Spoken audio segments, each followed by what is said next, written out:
അയ്യേ, കാർ എടുത്തപ്പോ തന്നെ പണി കിട്ടിയെന്നാ തോന്നുന്നത്. നീ പറഞ്ഞിട്ട് ഞാൻ ഈ സെക്കൻഡ് ഹാൻഡ് കാർ എടുത്തത്. ആന്റിന്റെ അടുത്തുനിന്ന് വാങ്ങുന്ന കാറുകൾക്ക് 100 ആയുസാ വാങ്ങിച്ചവര് പറയുന്നത്. ഇത് വല്ല സ്റ്റാർട്ടിംഗ് ട്രബിളും ആയിരിക്കും. നീ ഇറങ്ങ്, ഞാൻ നോക്കാം. പാതിരാത്രി മുഴുവൻ കണ്ട സ്റ്റേജിൽ കിടന്ന് ചോര നിരാക്കി ഉണ്ടാക്കിയ പണം കൊടുത്ത് വാങ്ങിയതാ. നീ ഇങ്ങനെ ടെൻഷൻ ആതളിയാ, ഈ നിസ്സാരത്തിൽ ടെൻഷൻ ആയാലോ. ഇതിനൊക്കെ ഒരു നാക്കുണ്ട്, ഞാൻ കാണിച്ചു തരാം. എന്നാ കാണിക്ക്. അങ്ങോട്ട് മാറി. അല്ല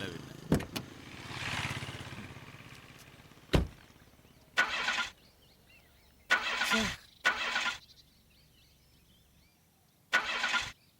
നീ ഒറ്റൊരുത്തന അവന്റെ അടുത്ത് പോകാന്ന് പറഞ്ഞത്. അങ്ങേരുടെ മുഖത്ത് തന്നെ ഒരു ഫ്രോഡ് ലുക്ക് ഉണ്ട്. നിനക്ക് വല്ല കമ്മീഷൻ അയാൾ തന്നോ? അല്ല, നിന്റെ മുഖത്ത് കൊണ്ടൊരു കള്ളത്തരം.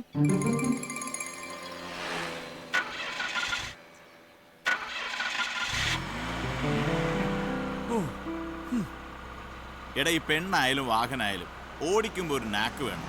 അല്ലെങ്കിലേ രണ്ടും നാട്ടുകാരിയേറി ഓടിക്കും. ഇതുപോലെ. അതെ, ഒരു കാര്യം ചെയ്യ്, നീ തന്നെ അങ്ങ് ഓടിച്ചോ. വേഗം കേറടാ. ശരി ശരി.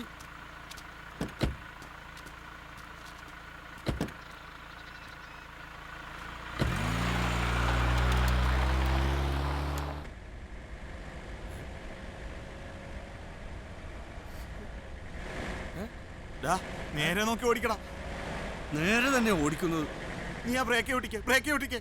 നിന്റെ ബ്രേക്ക് എവിടെയാ? ഓ, ചവിട്ടിട്ട് നിക്കുന്നില്ലടാ. ഈ വണ്ടി ഇവൻ പൊളിച്ചെടുക്കുമെന്ന് തോന്നണം. ഇവിടെ ചവിട്ടടാ. ഇതെങ്ങോട്ട് വിട്ടിച്ചോണ്ട് പോണ്? ഇതെന്താ കയ്യിൽ നിൽക്കുന്നില്ലെന്ന്. 130, 150,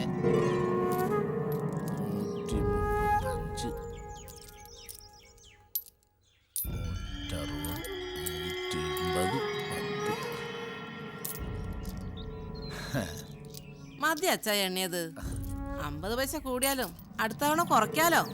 കണക്കിന്റെ കാര്യത്തില് 50 അല്ല 5 നയ പൈസയുടെ വിട്ടുവീഴ്ച ഈ ആന്റണി ചെയ്യില്ലെന്റെ പെങ്ങളെ. പെങ്ങളോ? കാര്യം കഴിഞ്ഞാ എനിക്ക് എല്ലാരും പെങ്ങന്മാരെ പെങ്ങളെ. ഇതാ ഇത് മൊത്തത്തിലെടുത്തോ, ഈ ബാഗ് അടക്കം. ഹോ, ഈ ചില്ലറയ്ക്ക് പകരം നോട്ട് തന്നൂടെ? ബാക്കിയുള്ളവർ ഇതും ചുമന്നോണ്ട് നടക്കണം. ചില്ലറ കടയെ വെച്ചാ അവിടെ ഒരുത്തന്റെ അടിച്ചു മാറ്റാൻ. ഒരു ദിവസം ഞാൻ കാണാതെ ചായ കുടിക്കാൻ 7 റുപ്യ അടിച്ചു മാറ്റിയാ കന്നാലി. ഹോ, വലിയ നഷ്ടമായിപ്പോയി. പെങ്ങൾ ഇത് സമാധാനമായിട്ട് എണ്ണി നോക്ക്, കിറു കൃത്യമായിരിക്കും. എങ്ങനെ ഉണ്ട്? എന്തോന്ന് എണ്ണി തന്നതേ. ഒന്ന് പോ ചേട്ടാ. ആ ഹലോ, എന്തു പറ്റി? എന്തുട്ടാ ഇഷ്ട പറയണത്? ഞാൻ ദാ എത്തി. ഇനി വേറൊരു വണ്ടിക്ക് പണിയുണ്ട്. ഓക്കേ. അയാൾ ഇതുവരെ കണ്ടില്ലല്ലോ. ആളെ കൊല്ലാൻ അയാൾ ഈ പാട്ട വണ്ടി നമ്മുടെ തലയിൽ കെട്ടിവെച്ചത്.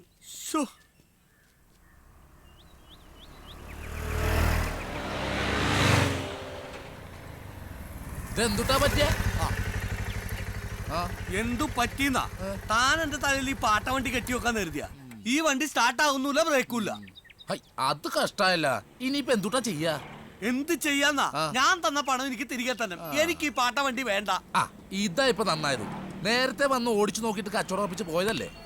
ദേ, ഇന്നത്തോടെ ഈ കച്ചവടം ഇവിടെ അവസാനിച്ച്. ഈ കാറും ആന്റണി തമ്പി ഇപ്പൊ യാതൊരു ബന്ധവും ഇല്ല. താനെന്താ എന്നെ മണ്ടനാക്കാൻ കരുതിയ? അതെ, നമുക്ക് വേറെ വഴി ഉണ്ടാക്കാം. ഇവനോട് താൻ മര്യാദക്ക് പണം തിരികെ തരണം. ഇല്ലെങ്കിലാ എടുക്കണം അതിന്റെ മോനെ എന്റെ പണം. താങ്കളെ ആന്റണി സംഗതി പടക്കാ. പൊട്ടിക്കഴിഞ്ഞ തൃശൂർ പൂരത്തിന്റെ കൂട്ടപ്പൊരിച്ചിലായിരിക്കും നെഞ്ചത്ത്. അത് വേണോ? ക്ഷമിക്കച്ചായ, ഇവൻ ആളറിയാതെ പറഞ്ഞതാ. ഗഡിയേ, ഇപ്പൊ നീ നിന്റെ കാറിനൊരു വില പറ. ഒതുങ്ങിയച്ചാ ഞാൻ എടുക്കാ. എനിക്കൊരു 2.5 ലക്ഷം രൂപ വേണം. ഞാൻ തന്ന പണം. ഈ പാട്ട വണ്ടിക്കാ ഞാനൊരു 50,000 രൂപ അങ്ങോട്ട് തരും. ആലോചിച്ചിട്ട് വന്നാ മതി കടയിലേക്ക്. ഇനി കൈ കാശില്ലെങ്കിൽ അതുണ്ടാക്കാനുള്ള വഴിയുണ്ട് ഇഷ്ട കയ്യില്. നോക്കണോ? എന്തു വഴി? തന്റെ ഒരു കിഡ്നി ഒരെണ്ണം തന്നാ 5 ലക്ഷം രൂപ ഞാൻ അങ്ങോട്ട് എണ്ണി തരും. ആനണിക്ക് എല്ലാവർക്കും കച്ചവടമാണ്. താൻ സമയം കിട്ടുമ്പോ കടയിലേക്കൊന്ന് ഇറങ്ങ്, നമുക്ക് വഴിയുണ്ടാക്കാന്ന്. ഈ കാർ കച്ചവടമൊക്കെ ഒരു നമ്പർ ലിസ്റ്റാ. ഓക്കെ എന്നാ.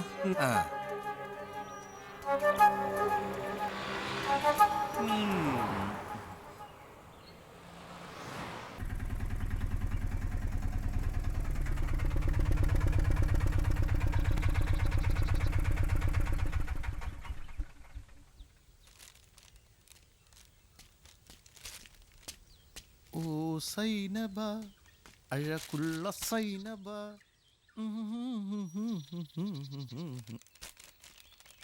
എന്താ സൈനബ, ഇതൊന്നും പതിവില്ലാത്തതാണല്ലോ. നിങ്ങളും പതിവില്ലാത്തല്ലേ പറഞ്ഞത്? നിക്കാഹ് കഴിഞ്ഞ് ഇങ്ങനെ ആദ്യമായിട്ടല്ലേ? അത് പിന്നെ ആർക്കാലും ദേഷ്യം വരില്ലേ സൈനബ? പണവും സ്വർണവും കൂട്ടി മൊത്തം 2 ലക്ഷം ഉറുപ്പ്യല്ലേ നിന്റെ ഉപ്പ നിക്കാഹിന് കടം പറഞ്ഞു കളഞ്ഞത് അല്ലേ? മക്കളുണ്ടാകാതിരിക്കുന്നത് എന്റെ കുഴപ്പമല്ലാന്ന് തെളിയിക്കാൻ ഒന്നിനെ കൂടെ കെട്ടാന്ന് വെച്ചാ ഈ അതിന് സമ്മതിക്കില്ല. അപ്പൊ പിന്നെ ദേഷ്യം വരാതിരിക്കും എന്റെ സൈനു.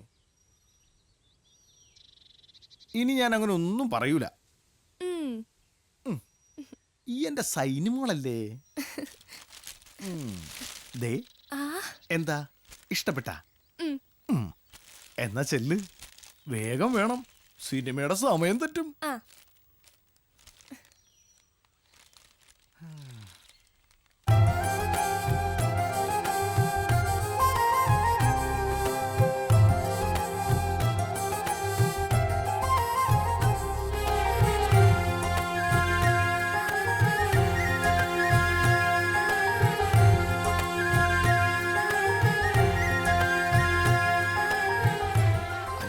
നമ്മൾ ഇപ്പോഴാ കാണുന്നത്. നിക്കാഹ് കഴിഞ്ഞത് മുതൽ എന്നെ കാണുമ്പോ 2 ലക്ഷം രൂപയാ നമ്മുടെ മനസ്സിൽ. ഡേ ഇനി ആ പണം നമുക്ക് വേണ്ട. അന്റെ ഉപ്പാനെയും കണ്ട് നമുക്കത് പറയണം.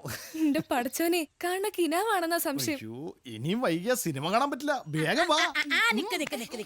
അല്ല, എന്റെ പെണ്ണിനെ മാത്രം സിനിമയ്ക്ക് കൊണ്ടുപോകുള്ളൂ, അത് പറ്റില്ല. ഞാനും ഉണ്ട് സിനിമയ്ക്ക്. നീ വാ. നിന്റെ കച്ചൊന്നും ഇപ്പൊ പിടിക്കണ്ട. എന്നോടാണ് അങ്ങനെ എന്റെ പെണ്ണിനെ മാത്രം കൊണ്ടുപോകും.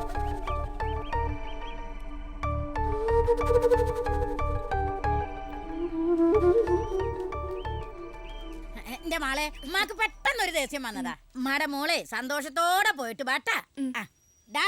എന്റെ കുട്ടീനെ ശ്രദ്ധിച്ചു കൊണ്ടോണട്ടാ. ഇങ്ങനെ പന്തകണ്ട പെരിച്ചായനെ പോലെ നോക്കിക്കണ്ട് അങ്ങോട്ട് കേറടി മോളെ. അതെ മോളെ, സിനിമയൊക്കെ കണ്ടിട്ട് അതിന്റെ കഥ ഉമ്മാക്ക് വന്ന് പറഞ്ഞു തന്നാ മതി. കേറ്, ഉമ്മാന്റെ മുത്ത് കേറടി. വണ്ടി ഓടിക്കണല്ലേ? പോയിട്ട് വരാം. ടാറ്റാ.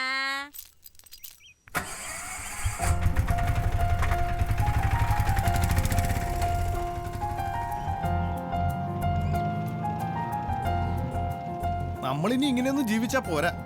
വീട് ടെറസാക്കണം, 2 ഓട്ടോ കൂടി വാങ്ങണം. 2നും ഞാൻ മൊഞ്ചത്തി സൈനബാന്ന് പേരിടും. അതിനൊക്കെ ഒത്തിരി കാശ് വേണ്ടേ? എവിടെന്നാ എത്ര അധികം പണം? അതിനൊക്കെ ബൈ നമ്മൾ കണ്ടിക്കണ് സൈനു. മാത്രല്ല പുതിയ ഓട്ടോ നമ്മൾ ബുക്ക് ചെയ്തേക്കണ്. നിങ്ങള് നേരെ നോക്കി വണ്ടി പിടിക്കും.